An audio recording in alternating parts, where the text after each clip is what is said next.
औज़ुबिल्लाहिमिनश्शैतानिर्रजीम बिस्मिल्लाहिर्रहमानिर्रहीम रब्बि इश्रह ली सदरी वयस्सिर ली अमरी वहलुल उक़दतम मिन लिसानी यफ़क़हू क़ौली रब्बि ज़िदनी इल्मन रब्बि ज़िदनी इल्मन रब्बि ज़िदनी इल्मा सदक़ल्लाहुल अज़ीम। मैं आज LLB की क्लास में तमाम शुरकाए क्लास को दिल की अथाह गहराइयों से खुशामदीद कहता हूँ और मैं उम्मीद रखता हूँ कि आप लोग पूरी दिलचस्पी के साथ, पूरे इन्हिमाक और लगन के साथ क्लास में हाज़िर होंगे। आज का जो लेक्चर है इसका आगाज़ करने से पहले मैं 2-3 बातें आपसे करना ज़रूरी समझता हूँ। मैं उम्मीद रखता हूँ कि ये बातें आपके बहुत सारे जो खदशात हैं उनका मदावा साबित होंगी। The aspire law and education college Bhimber Azad Jammu and Kashmir, ये एक नया एडिशन है एजुकेशन की दुनिया में, जो कि बिम्बर में अपनी खिदमात सारे अंजाम देने के लिए 2024 में इसका जो क़ियाम है वो अमल में लाया गया। इस कॉलेज की जो एफिलिएशन है वो university of Azad Jammu and Kashmir Muzaffarabad के साथ है।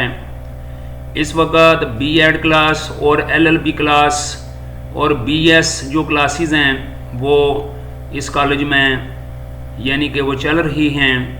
और B.Ed जो है इसके पहले सेमेस्टर के पेपर हो चुके हैं, अभी दूसरा सेमेस्टर वो शुरू हुआ है। जबकि जो LLB क्लास है इसके जो पेपर हैं इंशाअल्लाह अल्लाह के फजल से ये नवंबर-दिसंबर में होंगे।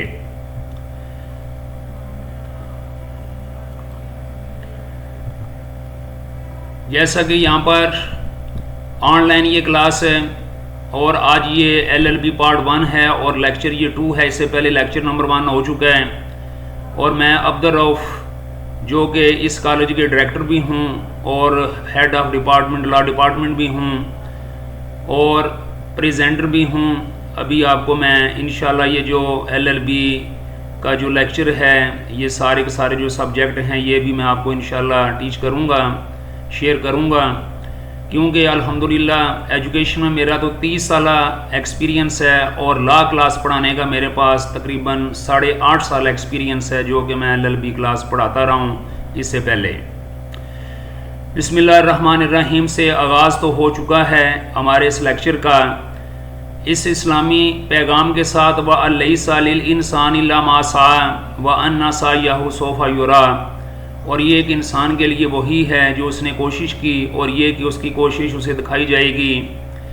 यानी कि he who tries gets, he who seeks gets, he who seeks finds. यानी कि जो भी इंसान कोशिश करता है जिस मकसद के लिए भी आखिरकार वो उसमें कामयाब हो जाता है। सिर्फ उसमें इंसान की कोशिश चाहिए, जज्बा चाहिए, पैशन चाहिए। चाहे दुनिया का मामला हो या आखिरत का मामला, दोनों जहानों में कामयाबी के लिए ये बहुत ज़रूरी है कि इंसान कोशिश करे। और क़यामत के दिन और इस दुनिया के मामले में भी इंसान की जो कोशिश है उसके मुताबिक ही उसे सिला दिया जाता है। ये मैंने स्कैम पर रखा हुआ है आपके लिए, ये एक बहुत बड़ा मैसेज है। ये जो मैसेज है ये आप के लिए है कि एक्सप्लोर बियॉन्ड लिमिट्स। यानी कि basically it is a concept often used in personal development in any field where continuous improvement and striving for excellence are valued। यानी कि इंसान को अपने कंटिन्यूस, जो अल्लाह ने इंसान को खुसूसी तौर पर सलाहियतें अता की हैं और जो अल्लाह ताला ने इंसान को क़ुव्वतें अता की हैं, सलाहियतें अता की हैं, इंसान के अंदर अल्लाह ने जो स्किल्स पैदा की हैं वो इसलिए ताकि इंसान उनको ऐसा अंदाज में बुरुएकार लाए और इंसानियत की खिदमत करके अपने खुदा को राज़ी करे।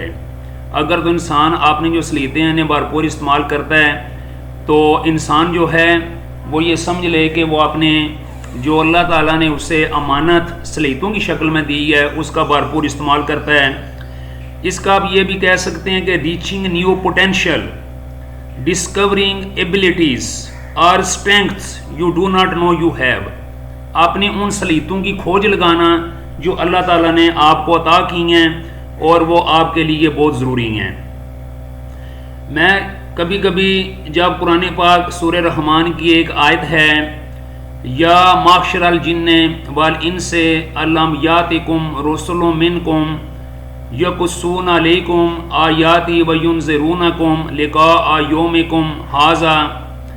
इस पर जब मैं कभी कभी गौर करता हूँ, या फिर एक और यानी कि आयत है सूरे रहमान की जो कि बड़ी मशहूर और मारूफ आयत है, वो आयत नंबर 30, वो बिल्कुल इसी यानी कि एक्सप्लोर बियॉन्ड लिमिट्स को ऐसे अंदाज में वो पेश करती है, या माशरल जिन्ने वल इनसे इन इस्ततातुम अन तनफुजू मिन अक़तारिस समावाति वल अर्दी फनफुजू ला तनफुजून इल्ला बिसुल्तान।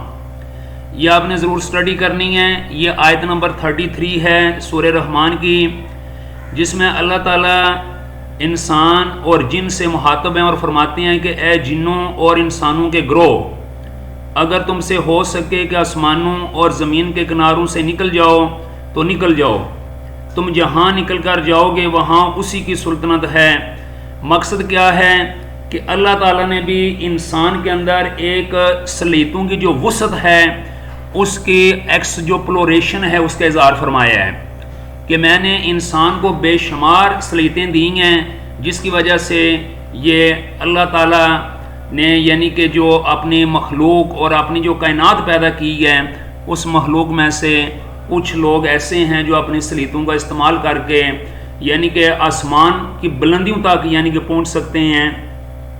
मकसद ये है कि वह अपनी सलीतों को इस्तेमाल करके बहुत आगे जा सकते हैं और बहुत कुछ कर सकते हैं, नामुमकिन को मुमकिन बना सकते हैं, अटेनिंग द इम्पॉसिबल कर सकते हैं। तो ये सिर्फ जो सलीतें हैं उनकी यानी कि वजह से ये मुमकिन है। तो इसलिए ये एक्सप्लोर बियॉन्ड लिमिट्स, इसको आपने हमेशा ध्यान में रखना है। उसके बाद आगे है ये सिलेबस है LLB का, जिससे पहले भी मैंने बताया है, मैं दोबारा आप लोगों को बताना चाह रहा हूँ ताकि आप लोग ज़रा अच्छे तरीके से इसको याद रख सकें। इंग्लिश 100 मार्क्स की है, पॉलिटिकल साइंस सियासत 100 मार्क्स की है, सोशियोलॉजी यानी कि इमरानियात या समाजियात 100 मार्क्स की है, introduction to philosophy of law 100 marks का है, फिर Islamic studies 50 marks, Pakistan study 50 marks और introduction to world legal system ये 100 मार्क्स का है। तो इस तरह जो टोटल हैं ये आपके 600 मार्क्स हैं जो कि पार्ट 1 में है। सबसे पहले जो पहला पेपर इंग्लिश का है वो मैं स्टार्ट करने लगा हूँ। इसका जो ये स्टोरी है हैप्पी प्रिंस, ये पहले लेसन में हो चुकी है, इसकी ट्रांसलेशन और सारा कुछ इसका जो यानी कि आप कह सकते हैं पास मंजर जो इसका बैकग्राउंड है वो मैं बयान कर चुका हूँ। आज ये जो स्टोरी है इसका मैं बेसिकली जो थीम है वो आपके सामने बयान करना चाहूँगा कि थीम ऑफ द स्टोरी क्या है। और पेपर में आम तौर पर जो सवाल आता है वो थीम आता है या करैक्टर आ जाएगा या थीम आएगा, ये दो जो चीज़ें हैं इनको। तो चूँकि स्टोरी तो हमने पढ़ ली है, स्टोरी क्या है मैं थोड़ी सी आपको दोबारा ये बता देता हूँ। एक खुश रहने वाला एक शहजादा होता है जो कि जब हयात होता है, ज़िंदा होता है, तो अपनी ज़िंदगी से बड़ा खुश होता है और उसे मिसाल के तौर पर किसी के जो गम होते हैं, जो दुख होते हैं, सारोज़ होती हैं, जो सफरिंग्स होती हैं, उनके बारे में दुनिया की जितनी भी मुश्किलात हैं उनके बारे में उसे कोई इदराक या कोई समझ नहीं होती, इसलिए कि वो समझ लें कि बेड ऑफ रोज़ेज़ पे पैदा होता है। बेड ऑफ रोज़ेज़ लाइक उसकी ज़िंदगी होती है और बेड ऑफ रोज़ेज़ पे ही वो दुनिया से चला जाता है। उसे कभी भी जो इंसानियत है, उसके दुख का, उसकी तकलीफ़ का, उसके जो मसाइब हैं उनका अंदाज़ा नहीं होता। लेकिन जिस वक्त वही, इसलिए उसका नाम हैप्पी प्रिंस रख दिया गया कि वो पूरी ज़िंदगी हैप्पीली गुजारता है, खुशी के साथ गुजारता है। लेकिन जब वो शहज़ादा मर जाता है तो फिर क्या होता है कि उसका जो यानी कि उसका एक मुजस्मा बना दिया जाता है, जो एक शहर होता है जिसमें वो शहज़ादा रहा होता है, उस शहर के एक ख़ास जगह पे, कॉर्नर पे उसके मुजस्मे को लगा दिया जाता है। तो वो जिस वक्त मर जाता है उसका मुजस्मा वहाँ पे मौजूद होता है। तो वो जो मुजस्मा होता है वो जिस वक्त लोगों को आते जाते, उठते बैठते देखता है, मेहनत करते देखता है, मशक्क़त करते देखता है, सर्दियों में मज़दूरों को देखता है और गर्मी में मज़दूरों को काम करते हुए देखता है। फिर इस तरह जो लोगों के दूसरे मसाइल हैं वो उसको पता चलता है, तो उसे फिर पता चलता है कि असल में ज़िंदगी क्या थी और मैंने कैसे गुजारी है। उसे चीज़ पे बहुत दुख होता है कि उसने अपनी जो लाइफ है वो तो बिल्कुल एंड इन स्मोक की तरह उसने ज़िंदगी ज़ाया कर दी है।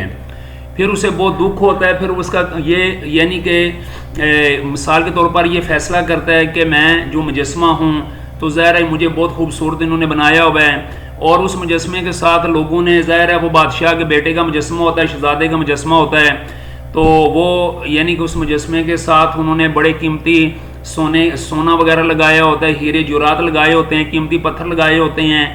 तो वो फैसला करता है कि मैं आपने ये जितने भी मेरे साथ ये कीमती चीज़ें लगी हुई हैं, इनको मिसाल के तौर पर मैं आवाम के जो दुख हैं, आवाम के जो मसाइब हैं, जो उनकी सफरिंग्स हैं, उनको मैं मिनिमाइज़ करने के लिए लोगों में तकसीम करूँगा। लेकिन फिर उसे एक तकसीम कार की ज़रूरत होती है। तो उसकी खुश नसीबी ये कि अचानक एक अबाबील कहीं से उड़ के आ जाता है, और वो वहाँ पर सर्दी के मौसम होता है, तो वो उसके पास आके क़याम करता है। तो जो हैप्पी प्रिंस होता है वो उससे बातचीत करता है और कहता है कि मैं जब ज़िंदा था तो मुझे दुनिया के दुख नज़र नहीं आए, लेकिन अब मैं मर चुका हूँ तो मुझे दुनिया के दुख नज़र आ रहे हैं, तो क्या तुम मेरी मदद करोगे? तो फिर वो जो सवाल होता है यानी कि अबाबील, वो उसके साथ मिल के तो जिधर वो मुजस्मा का कहता है उसे हिदायत देता है, उसके मुताबिक वो लोगों की मदद करता है। तो मकसद कहने का क्या है कि इंसान आम तौर पर ज़िंदगी में दूसरों का एहसास तो नहीं करता, लेकिन जब मर जाता है तो फिर यानी कि उस मुजस्मे को दुनिया के बारे में एहसास होता है। तो लिहाजा ये एक बेसिकली यानी कि हमारे लिए एक बहुत बड़ा ये पैगाम है। इसके अंदर जो थीम है इसका, उसके अंदर पैगाम है। तो थीम पहला क्या है? The theme of the happy prince by Oscar Wilde revolves around, number 1 क्या है? Compassion and sacrifice. बच्चों, कंपैशन होता है रहम, करम, शफकत, मोहब्बत, दूसरों का एहसास करना, एंड सैक्रिफाइस और कुर्बानी। The happy Prince and the swallow both give up everything they have to help the poor and needy. The story shows that true love and kindness require sacrifice even at the cost of one's own comfort or life. तो पहला इसका theme क्या है? Compassion and sacrifice है। मकसद ये है कि जो शहजादा और जो अबाबील होते हैं वो दोनों हर चीज़ को गिव अप तर्क कर देते हैं ताकि वो इंसान गरीबों की और जो ज़रूरतमंद है उनकी मदद कर सकें। दूसरा क्या है इसका theme? Charity and social injustice, यानी कि खैरात और जो समाजी बेइंसाफ़ी होती है। The Prince from his statue, वो जो शहजादा है वो अपने मुजस्मे से सीज द पॉवर्टी, वो गुर्बत को देखता है, and suffering in the city, और शहर में लोगों के मसाइब को देखता है। That he was unaware of during his life, इन तमाम मुसीबतों, इन तमाम गुर्बत और मुसीबतों के बारे में वो अपनी ज़िंदगी में बेखबर था। It highlights the gap between the rich and the poor. Basically इसके अंदर एक बहुत बड़ा पैगाम है कि ये एक गैप है, ये एक बहुत बड़ा हला है जो कि अमीर और गरीब लोगों के दरमियान होता है। अगर अमीर जो है उसको गरीब की मुश्किलात का, परेशानियों का कोई पता नहीं होता। And the failure of the ruling class, और जो बरसरे इक़्तिदार यानी कि जो लोग होते हैं उनकी नाकामी होती है कि वो जो गुर्बत होती है, जो गरीब लोग हैं उनको वो ना तो समझते हैं और ना उनके प्रॉब्लम उन्हें यानी कि अंदाज़ा होता है। टू एड्रेस ह्यूमन सफरिंग, कि वो जो इंसानी मसाइब हैं, जो मुश्किलात हैं, उनको वो समझ सकें और दूर कर सकें। और ये सिर्फ एक कहानी नहीं है, basically it is a clear reality of the age, and it is the reality of the every as.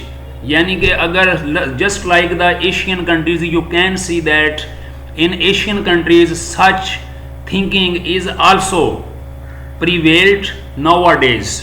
आज भी ये मौजूद है। We can observe it, we can experience it in Pakistan, in India, in Sri Lanka, in Nepal and other countries. You can see that कि जो भी elite class है, जो स्नॉब क्लास है, उसको गरीब की मुश्किलात का कोई पता नहीं है।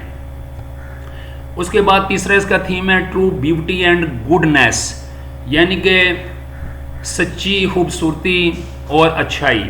The story teach that real beauty lies in the goodness of heart. ये जो कहानी है ये हमें सबक देती है कि असल जो खूबसूरती होती है वो दिल की अच्छाई है, दिल की खूबसूरती है, नॉट इन आउटवर्ड अपीयरेंस, ना कि जो ज़ाहिरी हमें खूबसूरती नज़र आती है। Even when the prince statue is no longer beautiful, यहाँ तक कि जो शहजादा है उसका जो मुजस्मा है वो अब मज़ीद खूबसूरत नहीं रहता। क्यों नहीं रहता? क्योंकि उसके साथ जितने भी सोना यानी कि कीमती पत्थर और यानी कि हीरे वगैरह लगे होते हैं, वो सारे के सारे ज़रूरतमंदों में तकसीम हो जाते हैं, फिर भी he is still Nobel in his actions, वो फिर भी अपने काम जो कर रहा होता है उसकी वजह से वो बहुत ही नोबल हो जाता है, अजीम हो जाता है और बहुत ही वो समझेंगे बादशाह बन जाता है। नोबल का लफ्ज़ी मतलब होता है यानी कि बादशाहों में बादशाह, यानी कि आम लोगों में हास, यानी कि मतलब ये है कि अजमत यानी कि शान व शौकत वाला। अब यहाँ पर लगा लेंगे फिर भी वो शान व शौकत वाला बन जाता है। उसके बाद नंबर 4 है फ्रेंडशिप एंड लॉयल्टी, दोस्ती और वफादारी। The swallow remains loyal to the prince, वो जो स्वालो होता है, जो अबाबील होता है, वो जो शहजादा होता है उसके साथ बहुत ही वफादार होता है। Even though it leads to his death, यहाँ तक कि वो अपनी मौत को गले लगा लेता है खिदमत कर करके। It shows the power of true friendship, इससे हमें पता चलता है कि जो सच्ची दोस्ती है उसकी ताकत क्या होती है। And loyalty in times of need, और ज़रूरत के वक़्त जो वफादारी है वो क्या होती है। तो ये 4 इसके मेन थीम हैं। I am going to revise them: compassion and sacrifice, charity and social injustice, true beauty and goodness, and friendship and loyalty. आप गुडनेस को गुडनेस भी पढ़ सकते हैं। उसके बाद करेक्टर ऑफ स्वालो है। अब ये एक नया सवाल भी आ सकता है पेपर में कि करेक्टर ऑफ स्वालो बयान करें in the light of the story happy Prince. ठीक है, तो अभी मैं इसका करेक्टर पढ़ने लगा हूँ। The swallow is a symbol of love, loyalty and sacrifice. ये जो बाबील होता है ये बेसिकली एक मोहब्बत, वफादारी और जो इसारो कुर्बानी होती है उसकी निशानी होता है। He gives up his journey, वो छोड़ देता है अपना सफ़र टू इजिप्ट, क्योंकि उसका जो सफ़र होता है वो उसने यानी कि इजिप्ट जाना होता है। आपको पता नहीं इजिप्ट किसको बोलते हैं? इजिप्ट मिस्र को बोलते हैं। वो मिस्र में जाना चाहता है। To help the happy prince serve the poor, वो अपने मिस्र के सफ़र को छोड़ देता है ताकि वो खुश रहने वाले शहजादे के साथ रहे और गरीबों की मदद करे। डिस्पाइट द कोल्ड, सर्दी के बावजूद, he stays devoted until his death, वो उसके साथ मुखलस रहता है यहाँ तक कि मौत उसे गले लगा लेती है। हिज कंपैशन, उसका रहम, एंड सेल्फलेसनेस, और उसकी जो बेगरज मोहब्बत होती है या बेगर्जी होती है। Highlight the true meaning of friendship and humanity in the story, इस कहानी के अंदर सच्ची दोस्ती और जो इंसानियत है उसकी उकासी करती है। उसके बाद आगे है character of the happy Prince. जो करेक्टर ऑफ हैप्पी प्रिंस है वो बड़ा इंपॉर्टेंट। उसके बाद आगे आ जाता है character of the happy Prince, वो जो खुश रहने वाला शहजादा उसका किरदार बयान करना है। The happy Prince is a symbol of compassion, खुश रहने वाला जो शहजादा है ये दरअसल एक रहमत और शफकत का नमूना होता है। जेनरसिटी, सहावत और फ्याजी का नमूना होता है। एंड सेल्फ सेक्रीफाइस, और यानी कि अपनी कुर्बानी करने का, अपने यानी कि अपने आप को यानी इंसानी खिदमत के लिए कुर्बान करने का एक नमूना है, सिंबल है, साइन है, इलामत है। वंस अ वेल्दी प्रिंस, वही अमीर तरीन शहजादा जो किसी ज़माने में अमीर था। He learns about human suffering only after death, जो कि इंसानी जो मुश्किलात हैं वो मरने के बाद सीखता है। फ्राम हिज स्टैचू, तो उसका जो मुजस्समा होता है। ही गिव्स अवे, वो तकसीम करता है। हिज जूल्स, अपने हीरे मोती, एंड गोल्ड, और सोना, टू हेल्प द पुअर, के वो गरीबों की मदद करें। यानी कि जब जिंदा होता है तो वो जब वो जिंदा होता है तो वो उस वक़्त लोगों के मसाइल नहीं समझ सकता, लेकिन अब वो दुनिया के मसाइल समझ आता है और अब वो दुनिया की खिदमत करना चाहता है।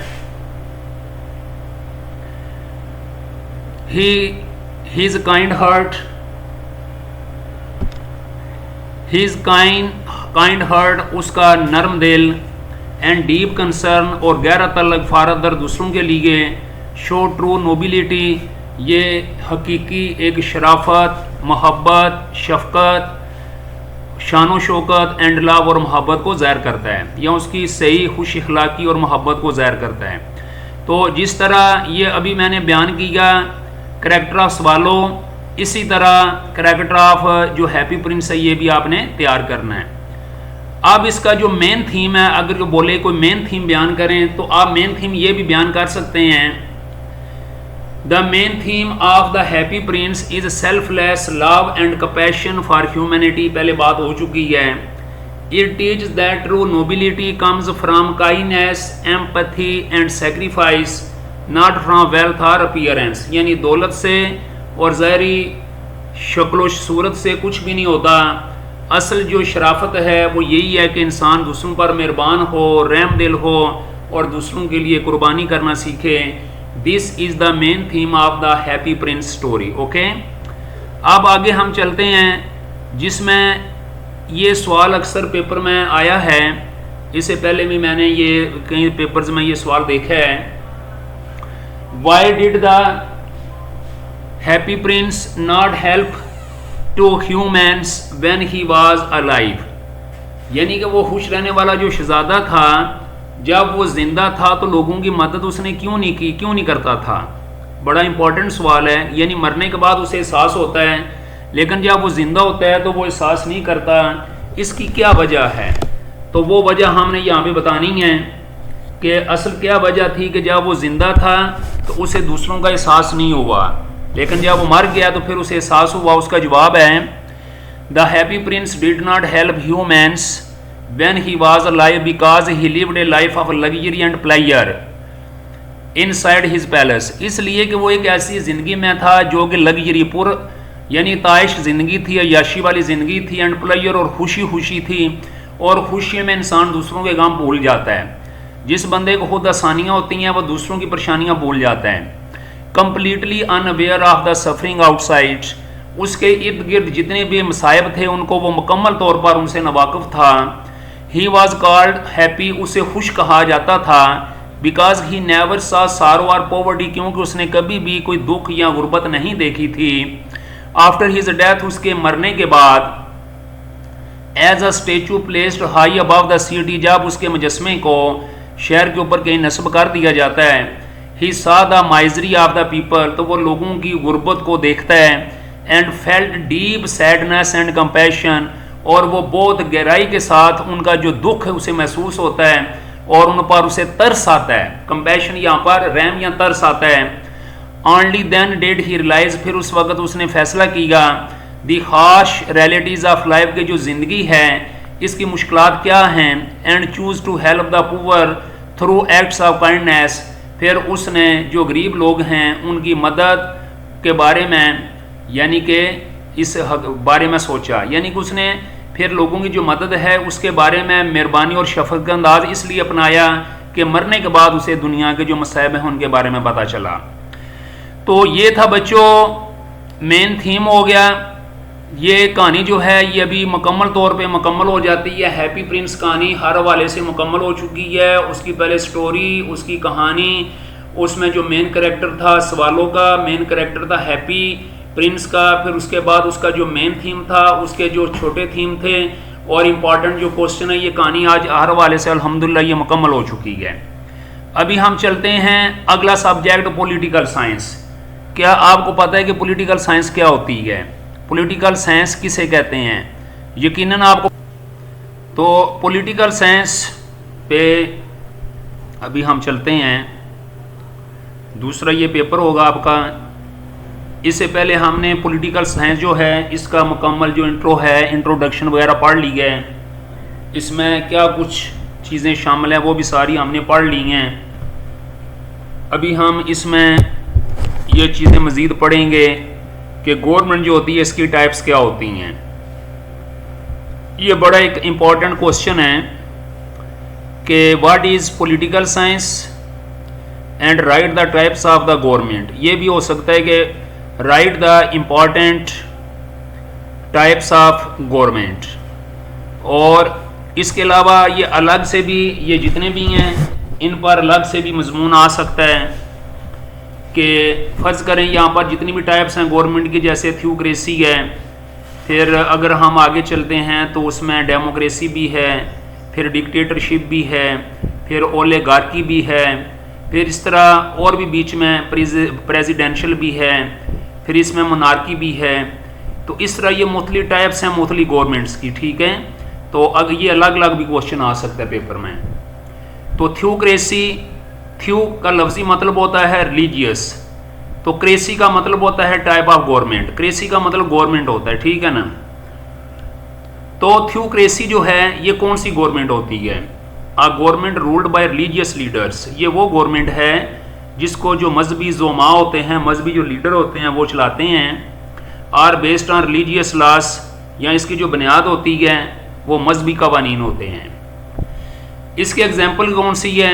ईरान है। ईरान में बिल्कुल ट्रू थ्योक्रेसी है। बड़ी हैरानकुन बात है कि 2009 में मेरा एक जगह पे पीएससी का इंटरव्यू हुआ, तो उसमें जो पीएससी की टीम है उन्होंने सबसे पहले मुझसे यही सवाल पूछा कि what is theocracy and could you be able to give any example of the country which holds theocracy. ये मुझे याद है कि मुझसे सवाल ये पूछा गया था, तो मैंने उन्हें ईरान का ही बताया था।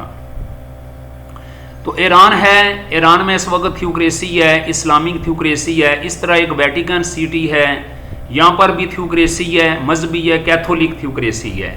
हमारी यहाँ पर इस्लामिक थ्योक्रेसी है और वहाँ पर कैथोलिक थ्योक्रेसी है। इसको बाज़ थियोक्रेसी भी पढ़ते हैं, ठीक है ना। अब इसके की फीचर्स, की फीचर का मतलब होता है कि इसकी खास खास बातें कौन सी हैं। नंबर 1 है religious law is foundation of governance, जो गवर्नमेंट होती है उसकी बुनियाद मजहबी कवानीन होते हैं। Leaders often claim divine authority, जो इसके लीडर होते हैं वो आमतौर पर कहते हैं जी कि हमें जो भी इख्तियार मिला है, जो हमें हदायत मिली हैं, ये अल्लाह की तरफ से मिली हैं, हम अल्लाह के नायब हैं और अल्लाह के नायब की हैसियत से हम काम कर रहे हैं जो हमें आर्डर मिला है। तीसरा limited separation between religious and state, इसमें बेसिकली जो रिलीजन मज़हब और जो स्टेट होती है उनके दरमियान ज़रा थोड़ी सी महदूद किस्म की सेपरेशन होती है, अलादगी होती है, यानी कि इस हवाले से।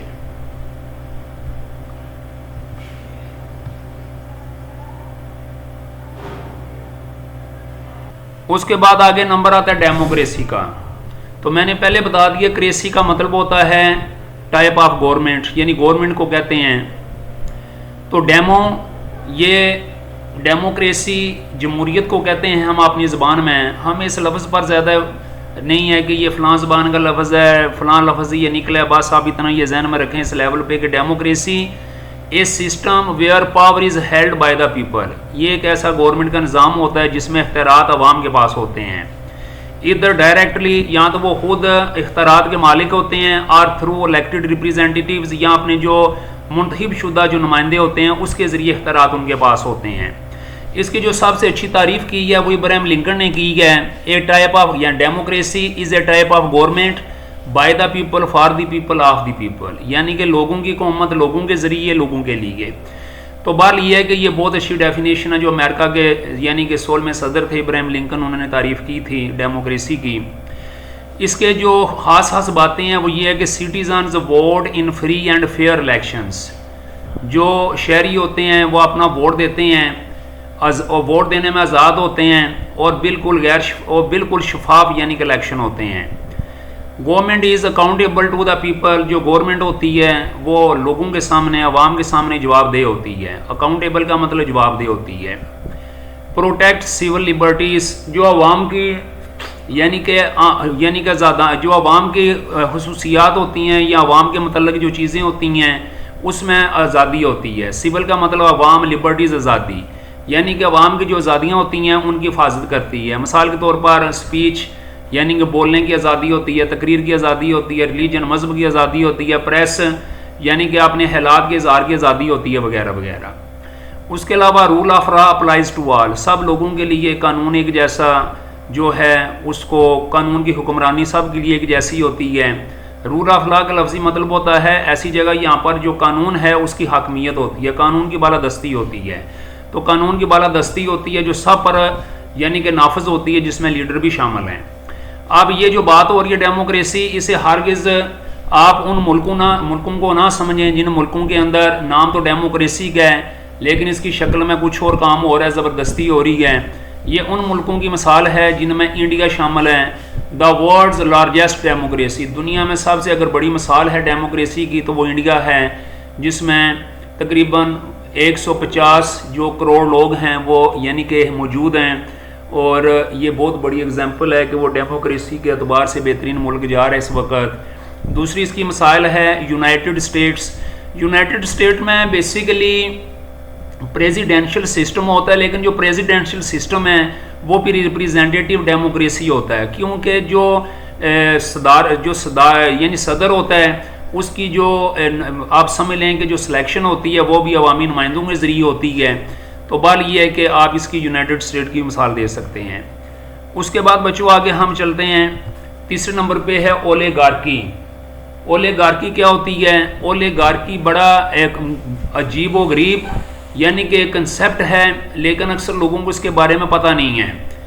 लेकिन ये यूनान के अंदर और आज भी अगर आप देखें तो बहुत सारे ममालिक हैं जो यूरोपियन हैं या कुछ ऐसे ममालिक हैं यहाँ पर आज भी इनका मुकम्मल कंट्रोल है। तो ये government in beach a small group of people, ये एक वो गवर्नमेंट होती है जिसमें लोगों का एक छोटा सा ग्रोह, जो ग्रोह किस तरह का होता है? ऑफन वेल्दी, या तो वो बहुत ही अमीर होते हैं, या पावरफुल फैमिलीज, या वो ख़ानदान जो बहुत ताकतवर होते हैं, और मिलिट्री लीडर्स, या फिर वो फौजी हुक्मरान होते हैं या लीडर होते हैं। कंट्रोल पावर, उनके पास ये सारा इख्तियार आ जाता है। ठीक है, यानी कि ओलिगार्की बेसिकली एक जबरी हुकूमत होती है जिसके अंदर जो भी एक कब्ज़ा ग्रुप होता है वो बाकियों को यरगमाल बना लेता है। अगर मैं ये कहूँ, अच्छा बच्चों एक और बात आपने जहन में रखने की है कि कोई ज़रूरी नहीं होता किसी मुल्क के अंदर एक ही किस्म की यानी गवर्नमेंट हो, बाज़ जगह होती हैं वहाँ पर डबल स्टैंडर्ड भी होता है। आप फर्ज करें ओलिगार्की है, अब बहुत सारे ऐसे मुल्क हैं जो कहते हैं जी कि यहाँ पे डेमोक्रेसी है, लेकिन डेमोक्रेसी बराए नाम होती है, जाके वहाँ पर ओलिगार्की काम कर रही होती है। बहुत सारे मुल्क ऐसे हैं जो कहते हैं जी कि हम यानी कि जी मिसाल के तौर पर बड़े कवानीन के मुहाफ़िज़ हैं और उनके कवानीन में लिखा भी होता है, सब कुछ होता है, लेकिन हकीकत में ऐसा नहीं होता। अच्छा, इसके की फीचर्स कौन कौन से हैं? इसके जो की फीचर्स हैं,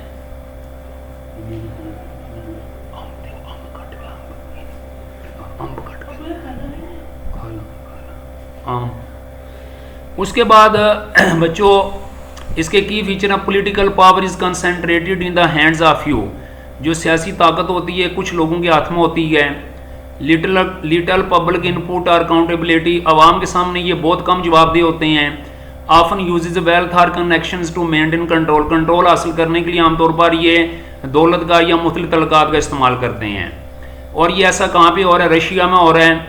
और एंशेंट स्पार्टा, ये जो पुराने ज़माने की गवर्नमेंट होती थी, जैसे बेबीलोन्स कह सकते हैं आप, सुमेरियंस आप कह सकते हैं। फिर इसके अलावा येलो रिवर, यानी कि वहाँ पर जो गवर्नमेंटें कह सकते हैं यूनान के बाज़ रियासतों में, ये उस ज़माने की ये मतलब है कि ये ओलिगार्की आज भी बहुत मशहूर है। ये दो मिसालें हैं।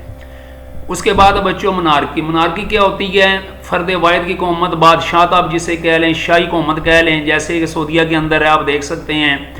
तो इसमें बादशाही जो हुकूमत है, ए सिस्टम रूल्ड बाय किंग, एक वो निज़ाम जो कि एक बादशाह के ज़रिए, क्वीन या मलका के ज़रिए, और एम्परर या शहजादे के ज़रिए, यूजली इनहेरिटेड बाय बर्थ, जिसको आम तौर पर ये अपने नस्ल दर नस्ल यानी कि ये चीज़ मिलती है, विरासत में ये चीज़ मिलती है।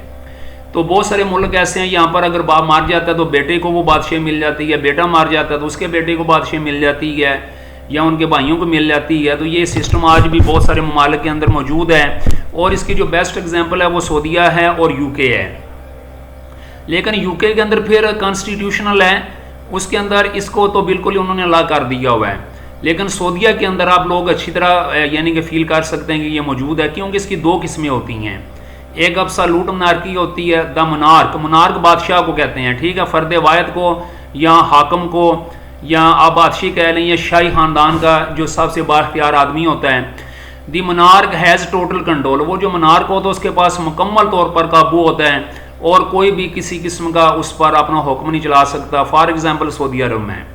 और कॉन्स्टिट्यूशनल मोनार्की वो होती है जिसमें यानी कि मोनार्की भी होती है और साथ गवर्नमेंट का और सिस्टम भी चल रहा होता है।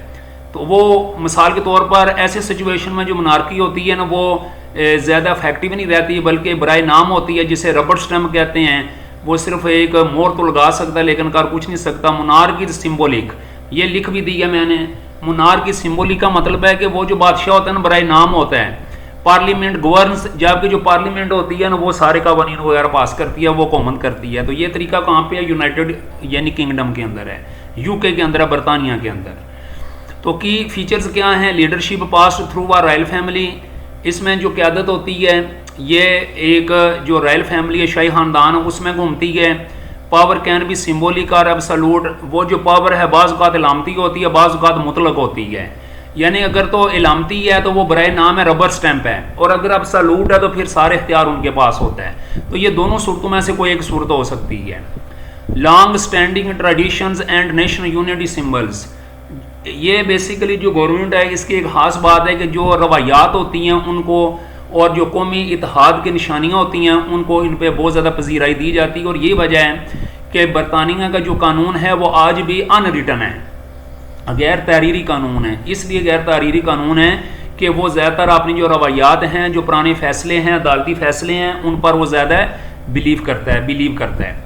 तो एग्जाम्पल इसकी क्या आ गई? यूके यानी कॉन्स्टिट्यूशनल मोनार्की है, और सऊदी अरब यहाँ पर एब्सोल्यूट मोनार्की है। उसके बाद आ जाता है डिक्टेटरशिप। डिक्टेटरशिप बच्चों ये डेमोक्रेसी का उल्ट होता है। डेमोक्रेसी में अवाम जो होती है उसके पास इख्तियारात होते हैं, और डिक्टेटरशिप में अवाम में से किसी एक बंदे के पास सारे इख्तियारात होते हैं। एक बंदा आमर बन जाता है, एक बंदा हाकम बन जाता है, ताकतवर बन जाता है। A government where one person a dictator holds absolute power, एक ऐसी गवर्नमेंट यहाँ पर जो एक आदमी होता है वो मुकम्मल तौर पर यानी कि इख्तियारात पर काब्ज़ हो जाता है। ऑफन गेंट, आम तौर पर वो जो हासिल करता है, एंड मेंटेन्ड यानी आम तौर पर वो जो ये गवर्नमेंट को हासिल करता है और इसको कायम रखता है थ्रू फोर्स, अपनी ताकत के बल बोते पे, यानी अपनी ताकत के बल बोते पे इस गवर्नमेंट को वो कायम रखता है। इसके कई फीचर क्या हैं? नो फ्री इलेक्शंस और पॉलिटिकल अपोजिशन, ना तो इसमें कोई इलेक्शन होते हैं और ना ही कोई सियासी जमातें होती हैं। सुप्रेशन ऑफ फ्रीडम एंड डिसेंट, यानी कि जो आज़ादी होती है वो तो बिल्कुल ही मफकूद होकर रह जाती है। Centralised control over law, media and military, जो लॉ होते हैं, जो मीडिया होता है, जो मिलिट्री होती है, वो सारे के सारे आप समझ लें कि उसके हाथों पर यरगमाल होते हैं। वो जिस तरह उनको चाहे उनको चला सकता है, उनके जो बटन होता है इसके हाथ में होता है। इसकी एग्जांपल कौन सी है? नॉर्थ कोरिया में इसकी एग्जांपल है किम जॉन जो है उसके पास यानी कि ये इख्तियार था और वो डिक्टेटर था बहुत बड़ा। फिर नाजी जर्मनी की ये एक पार्टी थी जिसका नाम नाजी पार्टी था, और इसका जो हेड था वो अडोल्फ हिटलर था। तो हिटलर जो है ये भी बहुत बड़ा डिक्टेटर शामिल यानी कि वाजिया हुआ है। इस तरह इटली में एक मैसोलिनी है, वो भी एक बहुत बड़ा डिक्टेटर था। तो ये तो पुरानी मिसालें डिक्टेटर की, लेकिन अगर हम पिछले 30 सालों में देखें तो हमें पूरी दुनिया में और भी कई जगहों पर जो डिक्टेटरशिप हैं उसकी मिसालें मिलती हैं कि नाम तो उन्होंने कुछ और रखे लेकिन अमली तौर पर वो डिक्टेटर थे। उसके बाद आ गया बच्चों पार्लियामेंट्री सिस्टम। ये बेसिकली वो सिस्टम है, ये नंबर 6 टाइप ऑफ गवर्नमेंट है। ये पार्लियामेंट्री वो सिस्टम है, कुछ यानी कि मुल्क ऐसे हैं कि वो अपनी एक काबीना बनाते हैं, जैसे पाकिस्तान की काबीना है, उसके 352 जो रुकन हैं, और ये जो नुमाइंदे होते हैं ये कहते तो हैं जी कि हम अवाम के नुमाइंदे हैं। तो डेमोक्रेसी के ज़रिए ये अपने वजूद को कहते हैं जी कि हमने कायम रखा हुआ है, हालांकि डेमोक्रेसी नहीं होती, ये पार्लियामेंट्री होती है, पार्लियामेंट्री सिस्टम होता है। ठीक है, इसमें क्या होता है कि ये एक ऐसी गवर्नमेंट होती है जिसमें जो एग्जेक्टिव ब्रांच होती है drives it's legitimacy from the legislature, यानी कि इसमें एक जो फ़र्द वाहिद होता है जो गवर्नमेंट बनाता है वो इख्तियारात जो अपने वो पार्लियामेंट के ज़रिए हासिल करता है, और फिर वो उनके सामने ही पार्लियामेंट के आगे ही वो जवाबदेह होता है। जैसे जो काबीना होती है एक वज़ीर आज़म है तो वो अपनी काबीना के आगे जवाबदेह होता है। बेशक जो काबीना है वो ही उसको बनाती है, वही उसकी सिलेक्शन करती है, जैसे पाकिस्तान के अंदर है। लेकिन फिर क्या होता है कि वो जो काबीना होती है वो मिसाल के तौर पर यानी कि उससे सवाल भी कर सकती है, उससे पूछ भी सकती है और उसको हटा भी सकती है। की फीचर क्या है? Prime minister is head of government. इसमें जो गवर्नमेंट का हेड होता है वो प्राइम मिनिस्टर होता है, उसी के पास इख्तियारात होते हैं। और ऐसी सूरत हाल में जो प्रेसिडेंशियल होता है, जो सदर होता है, वो बराए नाम होता है, सिम्बोलिक होता है, लामती होता है।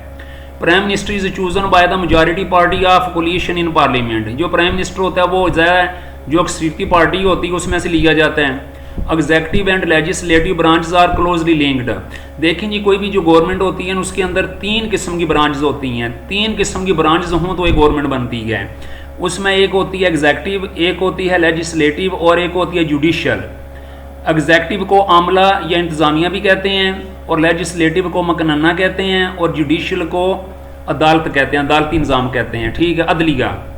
तो ये जो तीनों हैं, इसमें जो एग्जैक्टिव इंतज़ामिया एंड लेजिस्लेटिव ब्रांचेस और जो भी मजलिस कानून साज मकनना है आर क्लोजली लिंक्ड, ये आपस में बहुत ही गहरा ताल्लुक रखती हैं। अच्छा, इसके एग्जांपल यूनाइटेड किंगडम भी है, कनाडा भी है, और इंडिया भी है, और आप पाकिस्तान भी कह सकते हैं, पाकिस्तान भी है।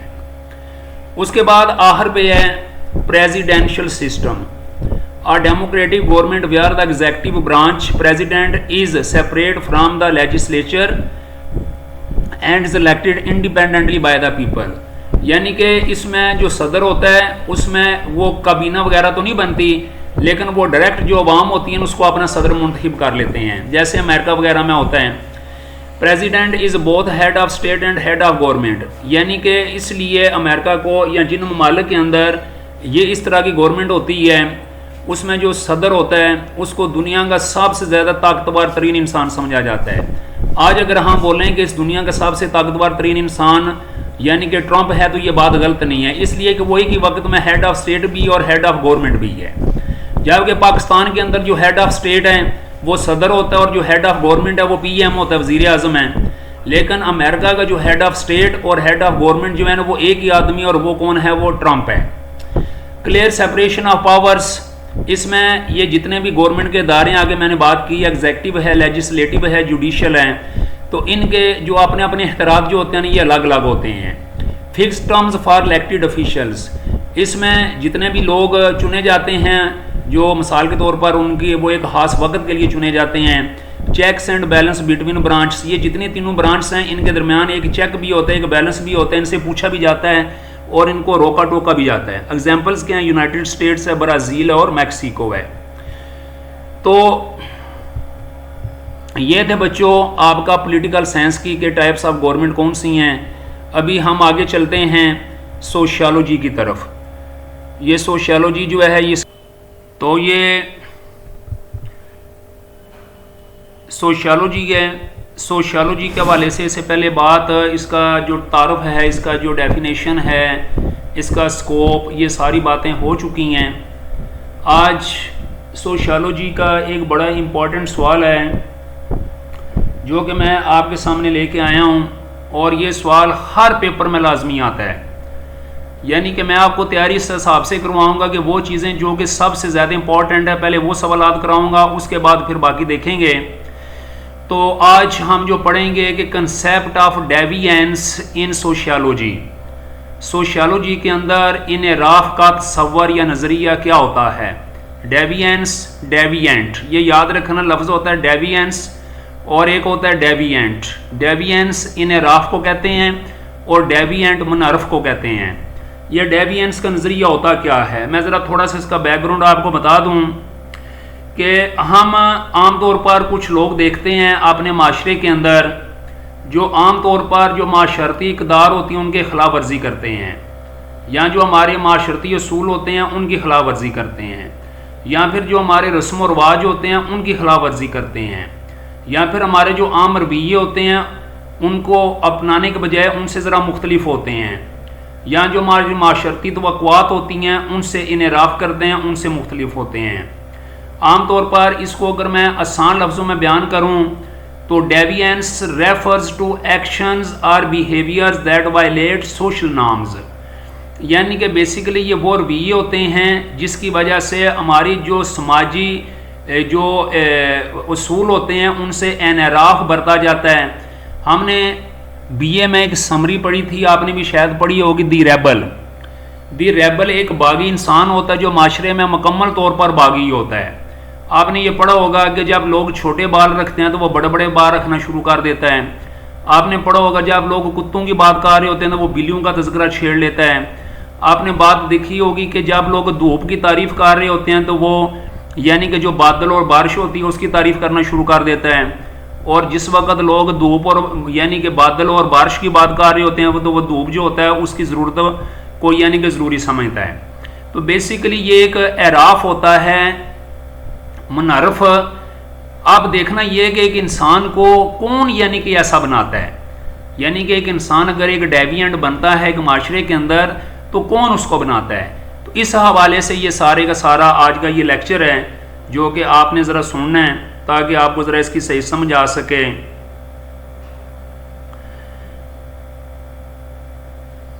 इन सोशियोलॉजी में डेविएंस रेफर्स टू बिहेवियर्स, डेविएंस से मुराद ऐसे रवैये, एक्शंस, अमाल और कंडीशंस या हालात हो सकते हैं दैट वायलेट सोसाइटल नॉर्म्स और एक्सपेक्टेशंस, जो माशरती असूलों या तवक्कुआत की खिलाफ वर्जी करते हैं, जो माशरती असूलों या तवक्कुआत की क्या करते हैं, खिलाफ वर्जी करते हैं।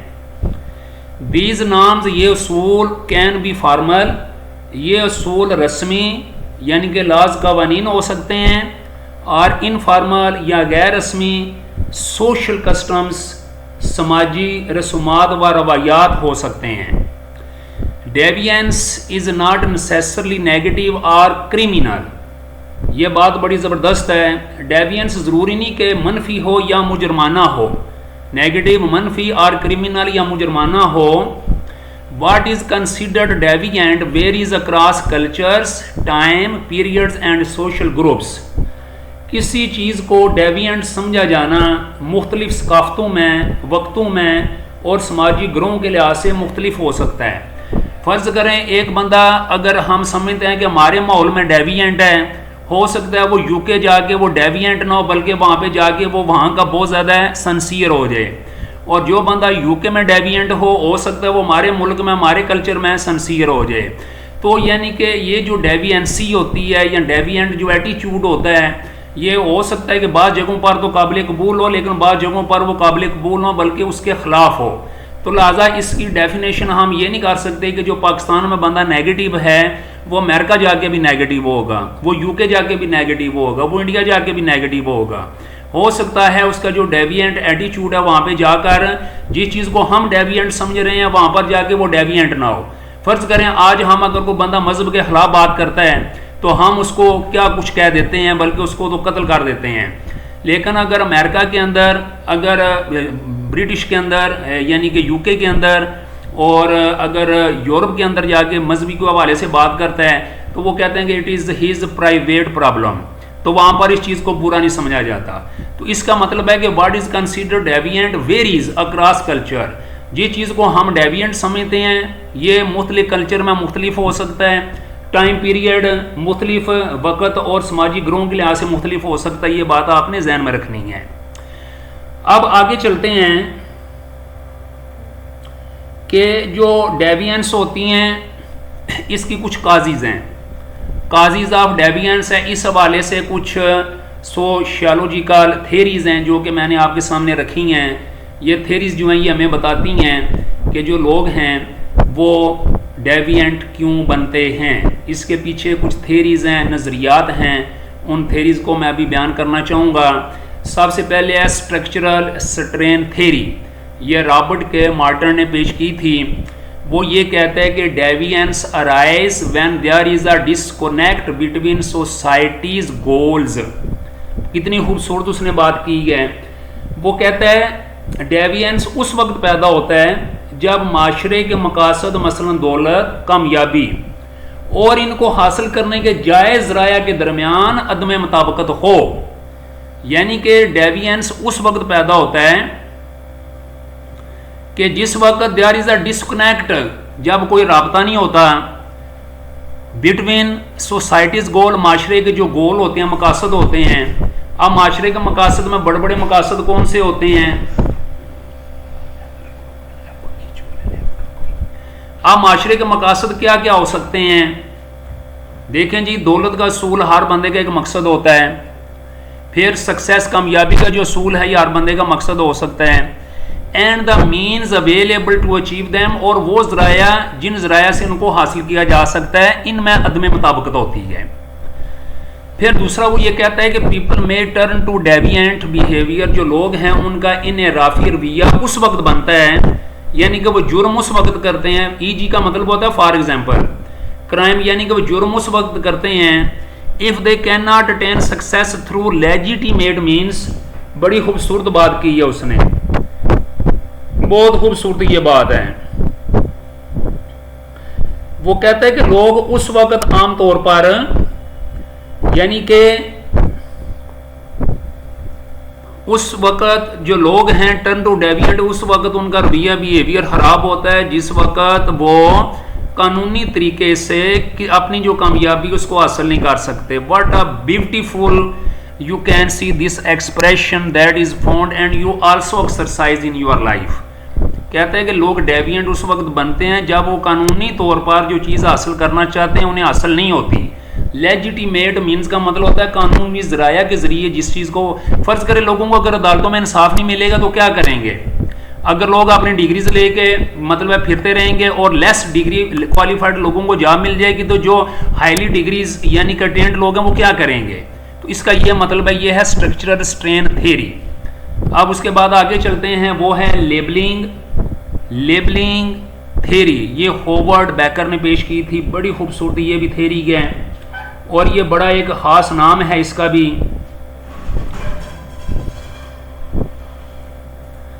कहते हैं कि deviance is not inherent in an act.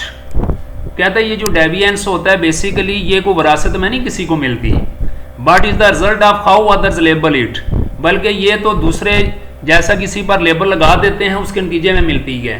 बाज़ बात एक बंदा चोरी नहीं करता, हम कहते हैं जी फलां चोर है। एक बंदा मरफी नहीं होता, हम कहते हैं ये मनफी है। एक बंदा माशरे के लिए काम कर रहा होता है, हम कहते हैं जी कि ये मतलबी है। एक वक्त हम देखते हैं कि बाज़ लोग आगे पीछे यानी कि अपने आप को अच्छा ज़ाहिर करते हैं, लेकिन हम कहते हैं कि ये वाकई बहुत अच्छा है, हालांकि वो अच्छा नहीं होता। मुनाफिक को हम पारसा बना देते हैं और पारसा को हम मुनाफिक बना देते हैं। तो ये जो रवैया होता है ना, this is called labelling theory.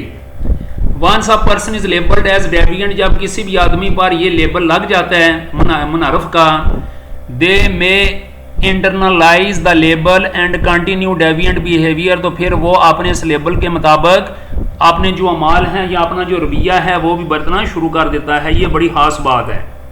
जब हम किसी को कह देते हैं तो फिर वो उसी तरह का यानी कि माशरे की जो तवक्कुआत होती हैं उसके मुताबिक फिर वो काम करना शुरू कर देता है और ये चीज़ बहुत ज़्यादा ख़तरनाक होती है। उसके बाद लेबलिंग के बाद है सोशल कंट्रोल थ्योरी। ये ट्रेवर्स हायर्स्की ने पेश की थी। Deviance occurs when individuals have weak bonds to society. वो कहते हैं कि देखना बड़ी खूबसूरत बात है, कहते हैं कि डेविएंस इन ए राफ, बगावत, आप दूसरे लफ्ज़ों में कह सकते हैं बगावत। बगावत उस वक्त पैदा होती है जब जो अफराद होते हैं, जो मुख्तलिफ़ किस्म के जो अफराद होते हैं, उनका माशरे से ताल्लुक़ कमज़ोर हो जाता है।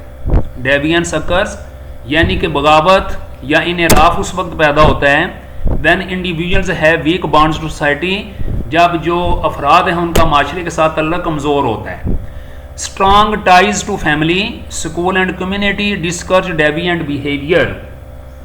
ख़ानदान, स्कूल और कम्युनिटी जो होती है उनसे अगर मजबूत तल्लुकात लोगों को इनराफ के रवैये से रोकते हैं, यानी जो स्कूल है, जो फैमिली है और जो कम्युनिटी है वो रोकती है कि तुम बागी ना बनो, तुम बगावत ना करो। लेकिन जब माशरा जो होता है आपने बंधु, ये वीक बॉन्ड ऑफ सोसाइटी क्या होती है? ये वीक बॉन्ड टू सोसाइटी का लफ्जी मतलब ये होता है कि सोसाइटी तो कायम होती है लेकिन वो किसी बंदे को तरजीह नहीं देती, वो सबको शूदर समझती है, सबको मलीच समझती है। सिर्फ चंद लोग होते हैं जिनको वो पारसा और बर्मन समझती है, खश्तरी समझती है। बात समझ आ रही है कि नहीं आ रही है? यानी माशरा तो सबके लिए बराबर होता है, कवानीन सबके लिए बराबर हैं, लोग सबके लिए बराबर होने चाहिए, लेकिन वो लोगों को माशरे के अंदर सबको बराबर नहीं समझते। तो this is the weak bond to society, और फिर जाके ये चीज़ें पैदा होती हैं। उसके बाद बच्चों आगे डिफरेंशियल एसोसिएशन थ्योरी, ये एडवन सदरलैंड ने पेश की थी। एडवन सदरलैंड ये बड़ा एक मशहूर एजुकेशनिस्ट है, सोशियोलॉजिस्ट है। ये कहता है deviant behaviour is learned through interactions with other. ये जो इनराफी रवैये होते हैं ये दूसरों के साथ मेल जोल से सीखे जाते हैं। फिर क्या होता है? पीपल लर्न वैल्यूज़, जो लोग हैं ये मुख्तलिफ अक़दार सीखते हैं, टेक्निक सीखते हैं, एंड मोटिव्स, और for deviance in close peer groups. बड़ी खूबसूरत बात है। कहता है अफराद करीबी साथियों ग्रोह में डेविएंस के अकदार तरीके और मकासद सीखते हैं। तो अपने करीबी साथी जो होते हैं वो भी इसमें शामिल होते हैं। एक बंदा बहुत अच्छा है, दूसरा कहता है यार तुम पढ़ लिख के क्या करोगे, आपको इस मुल्क में क्या मिलेगा, तो इसका मतलब है he is the deviant attitude. फिर ये कहता है यार तुम अगर डॉक्टर बन भी जाओगे तो क्या होगा, तुम्हें तो जॉब ही नहीं मिलेगी, अगर तुम ये फलां स्किल सीख लोगे तो इसका पाकिस्तान में क्या फ़ायदा। तो ये जो चीज़ें होती हैं ये डेविएंट एटीट्यूड पैदा करती हैं। उसके बाद बच्चों आगे कन्फ्लिक्ट थ्योरी है, कार्ल मार्क्स और उसके फॉलोअर्स हैं। कार्ल मार्क्स एक बड़ा तारीख में नाम है, इस पर इंशाल्लाह कभी मैं स्पेशल लेक्चर दूंगा, जिसकी किताब डास कैपिटल दुनिया में बड़ी मशहूर है और यूरोप में तो डास कैपिटल जो है उसको बाइबल का दर्जा भी हासिल है। सारी ज़िंदगी ये खुद गरीब रहा और गरीबों के लिए लड़ता रहा, बड़ा इसका रोल है। इसने कन्फ्लिक्ट थ्योरी पेश की थी।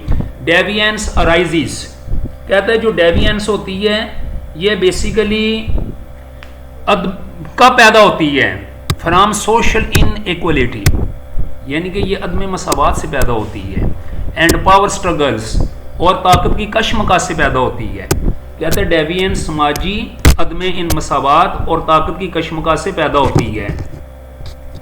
फिर कहता है loss and norms reflect the interests of the powerful. कितनी खूबसूरत बात है। कहता है कि कवानीन और रसूल ताकतवर तबके के मफादात की अक्कासी करते हैं। दोज विदाउट पावर, वो जिनके पास पावर नहीं होती, are more likely to be labelled as deviant, इन पर ज़्यादा इम्कान होता है कि उनको मुनारफ करार दिया जाए। कितनी ज़बरदस्त बात है।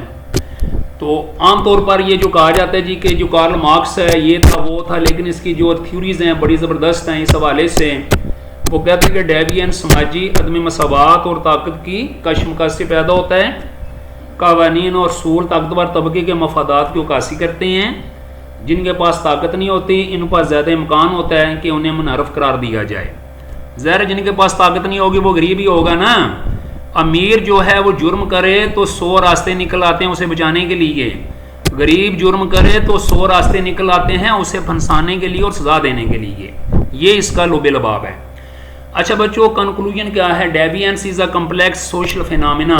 जो डेविएंस है एक पेचीदा समाजी यानी कि समझ लें एक मज़र है, इन्फ्लुएंस्ड जो कि मुतासर करता है। किस किस को मुतासर करता है, सोशल रिलेशनशिप, हमारे जो समाजी तल्लुकात होते हैं, एंड कल्चरल डेफिनेशन जो हमारे सकाफ़ती जो यानी कि चीज़ें होती हैं, सकाफ़ती जो हमारा निज़ाम होता है। Sociologist study deviance to understand social order, control and the dynamics of power in society. यानी कि जो सोशियोलॉजिस्ट होते हैं वो डेविएंस का मुताला इसलिए करते हैं ताकि वो माशरती नज़म व ज़ब्त, समाजी कंट्रोल और माशरे में ताकत के निज़ाम को बेहतर तौर पर समझ सकें। मैं कंक्लूजन का तर्जुमा एक बार फिर कर रहा हूँ, ज़रा गौर से सुनना। डेविएंस एक पेचीदा समाजी मज़हर है जो हमारे समाजी हालात, जो हमारे साख्ती हालात आप कह सकते हैं, स्ट्रक्चरल कंडीशन, साख्ती हालात, समाजी तल्लुकात और सकाफ़ती तारीखों से मुतासर होता है। सोशियोलॉजिस्ट या हमारी इमरानियात डेविएंस का मुताला इसलिए करते हैं ताकि वह माशरती नज़म व ज़ब्त, समाजी कंट्रोल और माशरे में ताकत के निज़ाम को ऐसा अंदाज में समझ सकें। तो ये था बच्चों, 3 चैप्टर के हो गए हैं। इंग्लिश का भी लेक्चर हो गया, पॉलिटिकल साइंस का भी हो गया, सोशियोलॉजी का भी हो गया। अभी चौथी किताब जो मैं स्टार्ट करने लगा हूँ वो है introduction to philosophy of law. Introduction to philosophy of law यानी कि जो फिलासफी है। तो अब चौथा जो सब्जेक्ट है, 3 सब्जेक्ट हो चुके हैं, introduction to philosophy of law है। सबसे पहले हम इससे पहले जो लेक्चर था मेरा उसमें मैं इसकी डेफिनेशन वगैरह बयान कर चुका हूँ। आज जो मैं आपको ये फिलासफी ऑफ लॉ का जो टॉपिक है, लीगल सोर्सेज ऑफ लॉ, आप कह लें कि this is the most common and important question which I am going to deliver you is legal sources of law.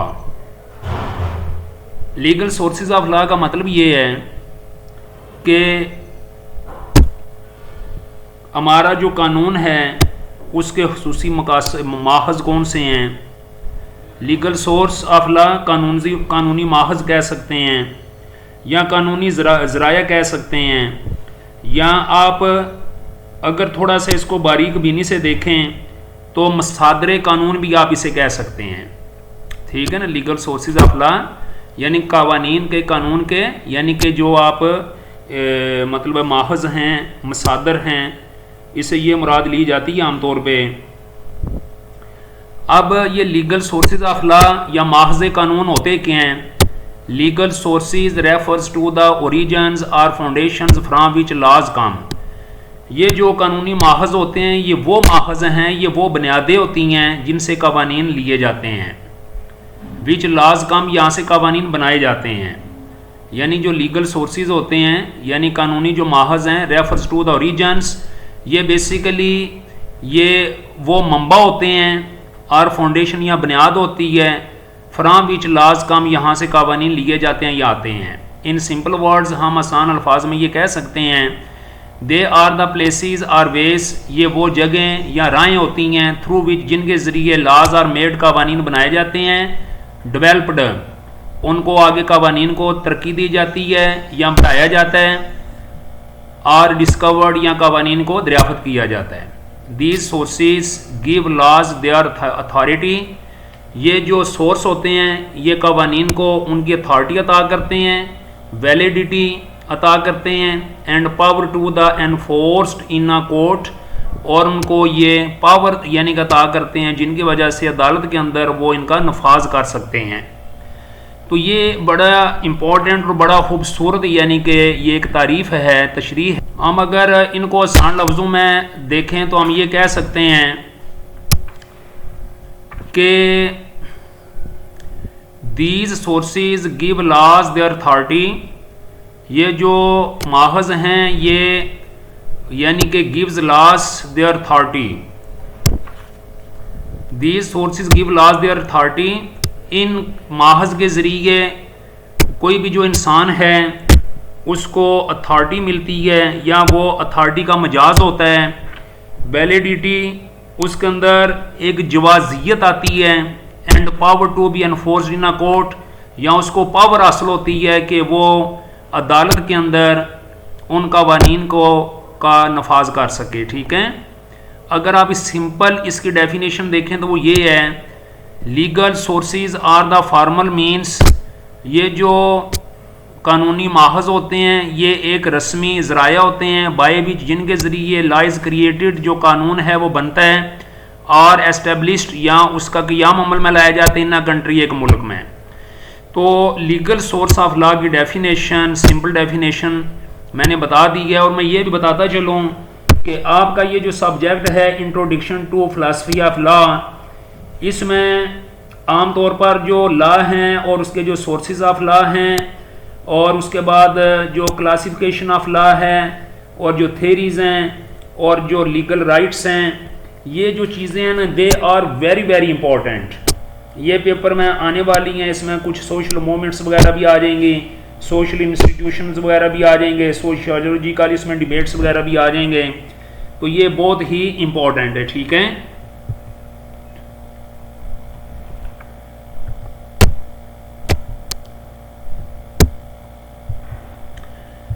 आगे ये है कि why are legal sources important, ये जो कानूनी माहज़ होते हैं ये क्यों ज़रूरी हैं। They help us understand where laws come from, ये हमारी मदद करते हैं कि कवानीन कहाँ से आते हैं। They give law it's legitimacy, ये कवानीन को उसको कानूनी हैसियत देते हैं, यानी लीगल पावर देते हैं। दे हेल्प जज, ये जो जज साहिबान होती हैं उनकी मदद करते हैं, लॉयर्स को लॉ की मदद करते हैं। एंड सिटीजन, शहरियों की वाट इज़ लीगल और इलीगल, और उनको ये बताते हैं कि कानून क्या है और अदम कानून क्या है, यानी कानूनी क्या चीज़ है और गैर कानूनी क्या चीज़ है। तो ये जो लीगल सोर्सेज होते हैं ये इस हवाले से बहुत इंपॉर्टेंट होते हैं। अब एग्जांपल्स ऑफ यानी कि जो लीगल सोर्सेज हैं बेसिकली तो उसमें लेजिस्लेशन भी आ जाती है, उसमें प्रेसिडेंट भी आ जाता है, उसमें कस्टम भी आ जाती हैं, लेकिन उनका मैं ज़रा थोड़ा सा आपको जाके आगे उनसे पहले ये कुछ और चीज़ें हैं जो कि वर्ल्ड लेवल पे बड़ी इंपॉर्टेंट हैं, उनका मैं आपके सामने जिक्र करना चाहूँगा। The constitution of a country, ये सबसे बड़ा लीगल सोर्स है। मैं क्योंकि पाकिस्तान के तनाज़र में बात कर रहा हूँ, जो पाकिस्तान का आइन है 1973 का, आपको पता है कि इससे पहले पाकिस्तान के 3 आइन बन चुके हैं, 1956, 1952, 62 और 1973। दी constitution of a country like Pakistan constitution, एक तो ये हमारा लीगल सोर्स है। दूसरा लॉज मेड बाय पार्लियामेंट, यानी कि वो भी लीगल सोर्सेज होते हैं कि जो कवानीन पार्लियामेंट जो पास करती है। फिर इस्लामिक लॉ इन पाकिस्तान, जैसे पाकिस्तान के अंदर जो इस्लामी लॉ है ये भी हमारा लीगल सोर्स है, जिसको शरिया भी कहते हैं। फिर कोर्ट डिसीजंस या जजमेंट्स बाय सुप्रीम कोर्ट और हाई कोर्ट, जो अदालती फैसले होते हैं वो भी हमारे लिए लीगल सोर्स की हैसियत रखते हैं। फिर customs and traditions that are accepted by society, वो रस्म और रवाज और रवायात जो कि माशरे के अंदर कबूल की जाती हैं वो भी लीगल सोर्स में आती हैं। और याद रहे कि जो हमारा यूके का आइन है, बरतानिया का आइन है, वो गैर तहरीरी आइन है और उसके अंदर सबसे ज़्यादा जो चीज़ें शामिल हैं वो कस्टम्स एंड ट्रेडिशंस हैं, या फिर जो कोर्ट डिसीजंस हैं, ये चीज़ें उसके अंदर ज़्यादा है यानी कि लिखी हुई हैं, मौजूद हैं। उसके बाद इंटरनेशनल ट्रीटीज़ हैं, जो बैनुल अक़वामी माहदे होते हैं साइंड बाय द गवर्नमेंट और गवर्नमेंट ने किए होते हैं, ये भी लीगल सोर्सेज में आते हैं। ठीक है, तो ये जो 3 चीज़ें हैं ये बहुत इंपॉर्टेंट हैं इस हवाले से। एक तो कस्टम्स एंड ट्रेडिशंस ये आ गए, और एक लॉज मेड बाय पार्लियामेंट, आप इनको दूसरे लफ्ज़ों में लेजिस्लेशन भी कह सकते हैं। तो ये जो सारी चीज़ें हैं these are the legal sources of law. Conclusion ये है कि legal sources are the building blocks of a legal system. जो लीगल सोर्सेज यानी कि जो कानूनी माहज़ होते हैं, ये बेसिकली हमारा जो कानूनी निज़ाम है, लीगल सिस्टम है, उसके लिए बिल्डिंग ब्लॉक्स की हैसियत रखते हैं। जैसे एक दीवार होती है उसमें ईंटें होती हैं, तो ये समझें कि कानून की दीवार की ये ईंटें होती हैं। They guide how laws are formed, ये रहनुमाई करते हैं कि जो कानून है कैसे बनाए जाते हैं, इंटरप्रेटेड उनकी तशरीह कैसे की जाती है, एंड अप्लाइड और उनका नफाज कैसे किया जाता है। Understanding legal sources helps people, यानी कि जो कानूनी माहज़ हैं उनको समझना बेसिकली लोगों की खिदमत करना है। नो देयर राइट्स, ताकि वो अपने हकूक़ जान सकें, ड्यूटीज़ फ़राइज़ जान सकें। And how justice is delivered in society, और ये जान सकें कि माशरे के अंदर जो इंसाफ है उसको कैसे नाफज करना है या उसको अप्लाई करना है। तो ये था बच्चों आपका एक छोटा सा सवाल मैंने रखा हुआ था लीगल सोर्सेज ऑफ लॉ, और ये था फिलासफी ऑफ लॉ का सवाल। अब आपका आखिरी सब्जेक्ट जो मैंने रखा है यानी कि वो है introduction to world legal system. World legal system तो आपको पता है it is also very important subject.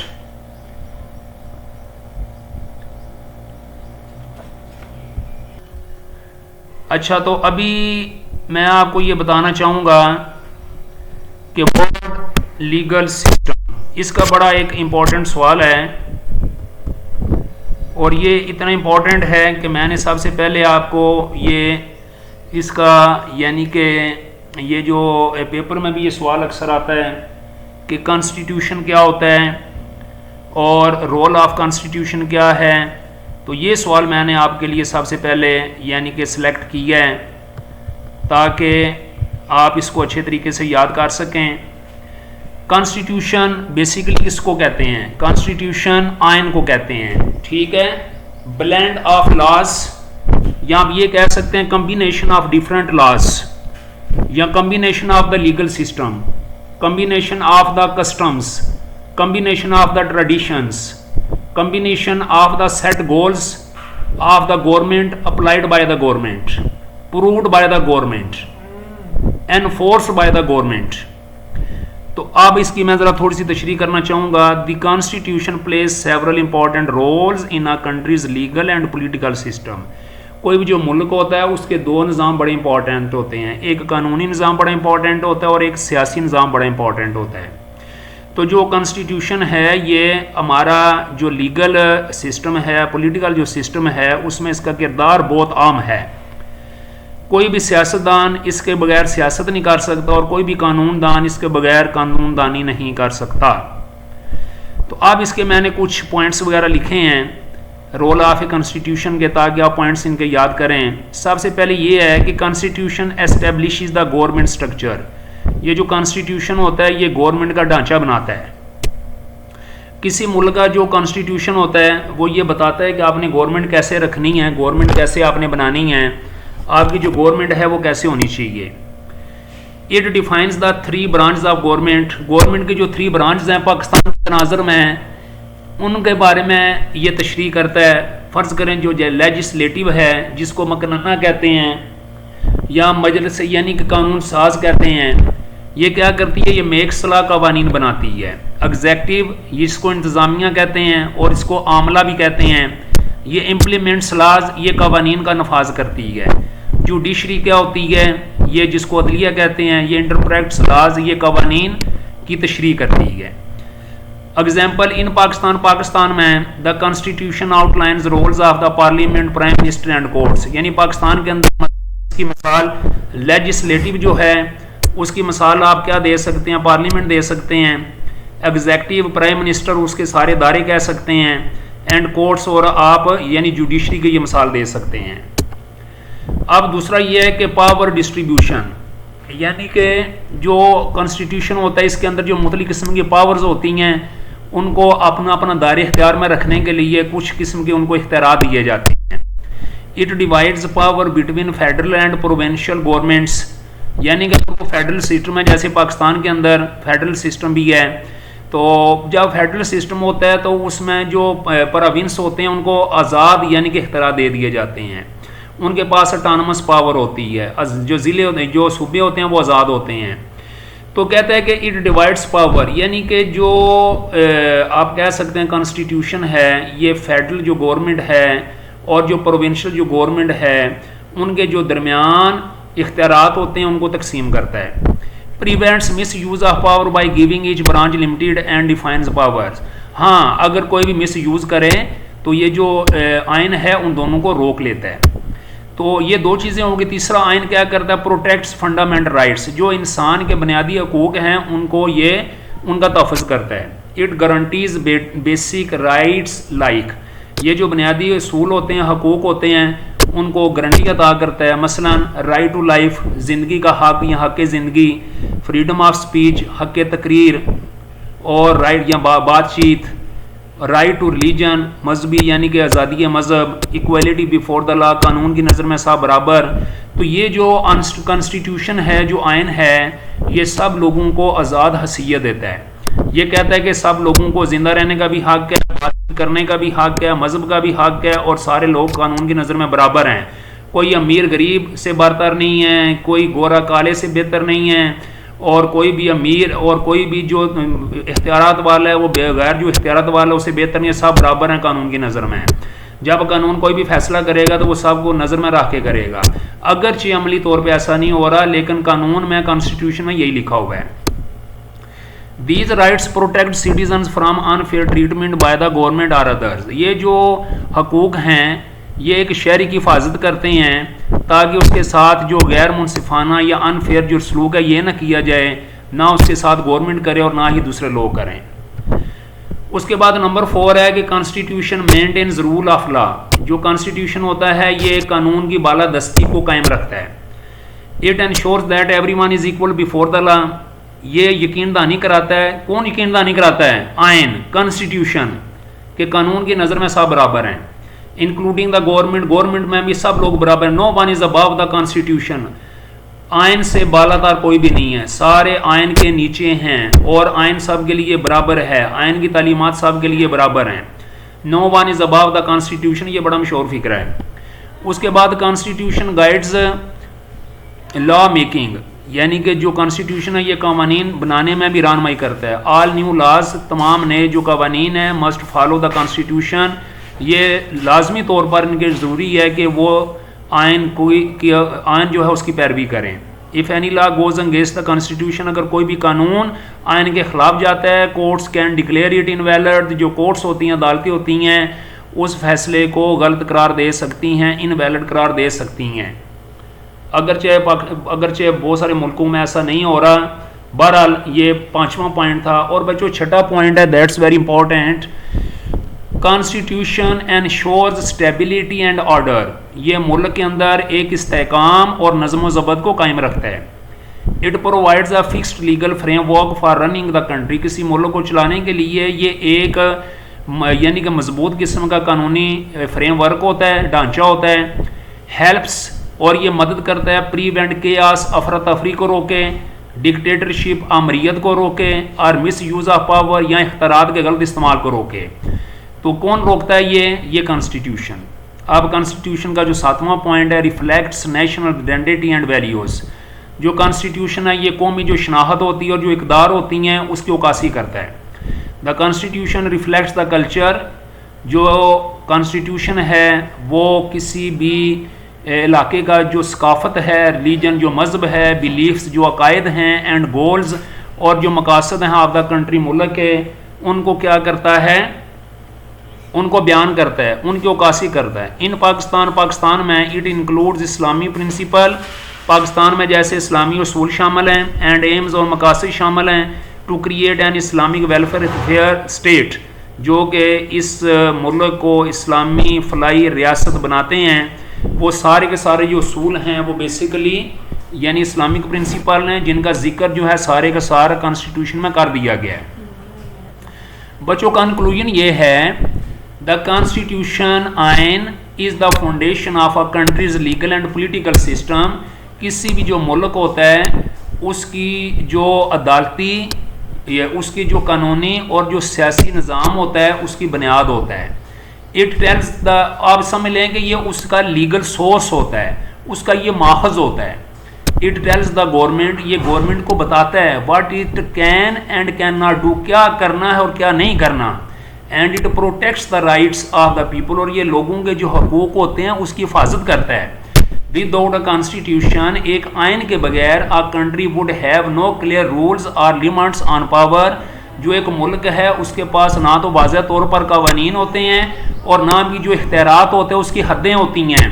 Leading to confusion, जिसकी वजह से अफरा तफरी पैदा हो जाती है, कन्फ्लिक्ट कशमकश पैदा हो जाती है, और डिक्टेटरशिप या आमरीत पैदा हो जाती है।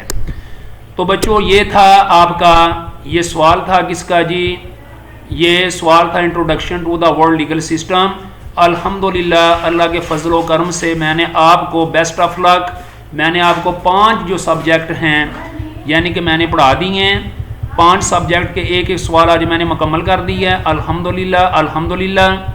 और उसके बाद यानी कि इंग्लिश का भी हो गया, पोल साइंस का भी हो गया, सोशियोलॉजी का भी हो गया, introduction to philosophy of law भी हो गया, और introduction to world legal system भी हो गया।